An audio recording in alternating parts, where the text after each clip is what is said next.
Stand by for heavy rolls. Secure all gear adrift. I repeat, stand by for heavy rolls. General orders, all hands stay your battle stations. Welcome to another broadcast of Now Hear This, brought to you by CSIA Report, national security news critical to your safety. If you're only getting TV, radio news, and local paper, you're missing critical news and analysis. Tell your friends. Obama signs a bill on the National Defense Authorization Act, the NDAA, but he also signs something called a signing statement.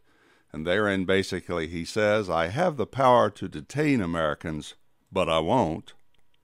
As citizens, we must insist on knowing by what authority our federal government is acting.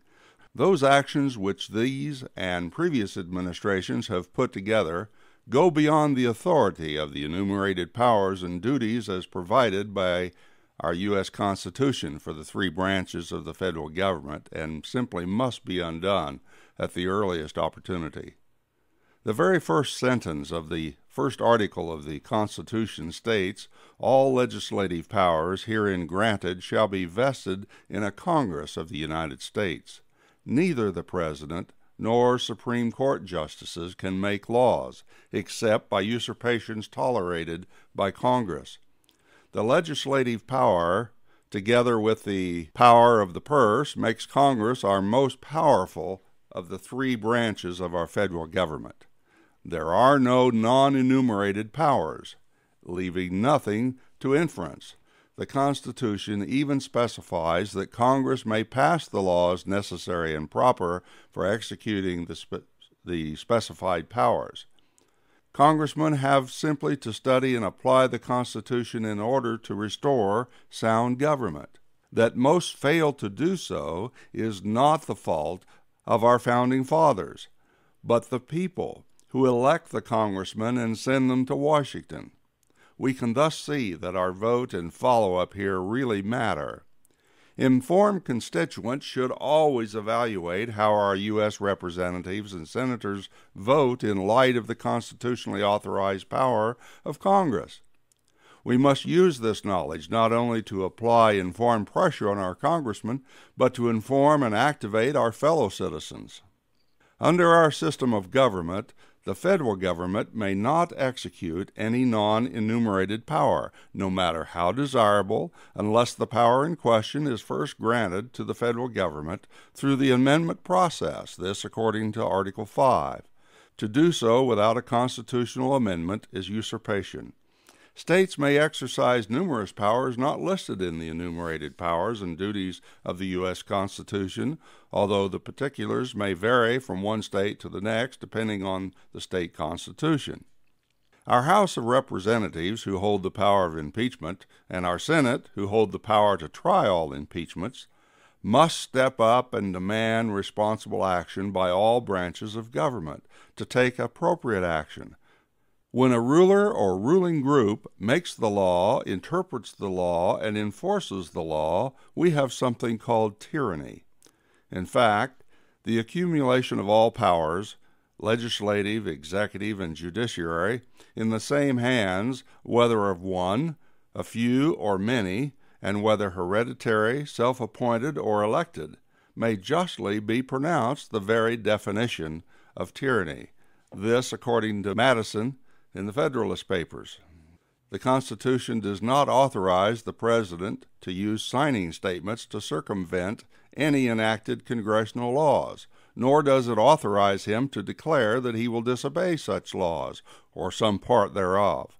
When a bill is presented to the President, the Constitution allows him only three choices: do nothing, sign the bill, or, if he disapproves of the bill, to veto it in its entirety. Representative Peter King said Thursday that the Defense Department has launched an investigation into whether its personnel leaked information to producers for a film. That film, to be directed by Academy Award winner Catherine Bigelow, on the May 2011 raid that killed Osama bin Laden.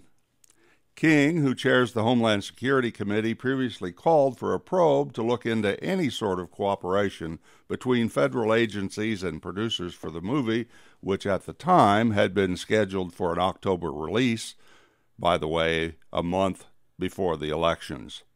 The leak that followed the successful bin Laden mission led to the arrest of Pakistanis and put in danger the mission heroes and their families as well.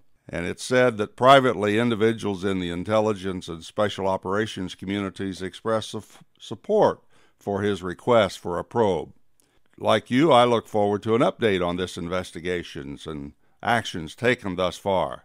The matter seems to stem from an August 6, 2011 New York Times piece by columnist Maureen Dowd, who wrote that Bigelow and screenwriter Mark Bowl were getting top-level access to the most classified mission in history for their movie, which would have given a homestretch boost to Obama's re-election campaign with an October release.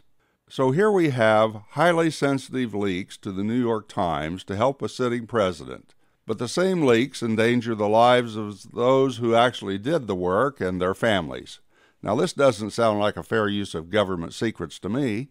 It's just a guess on my part, but somebody is at least going to prison over this one. Or at least they should. You know, I really love this new word. Not enjoying the experience, just the word somehow makes it all understandable.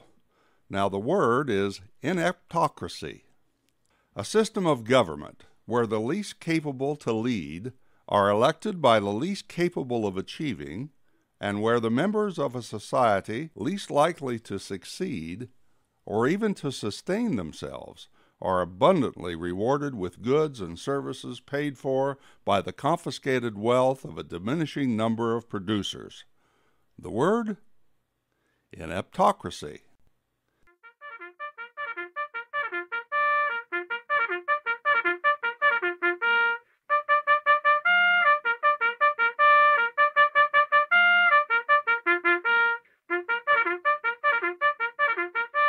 You've been listening to Now Hear This. Tune in again next time for more national security news.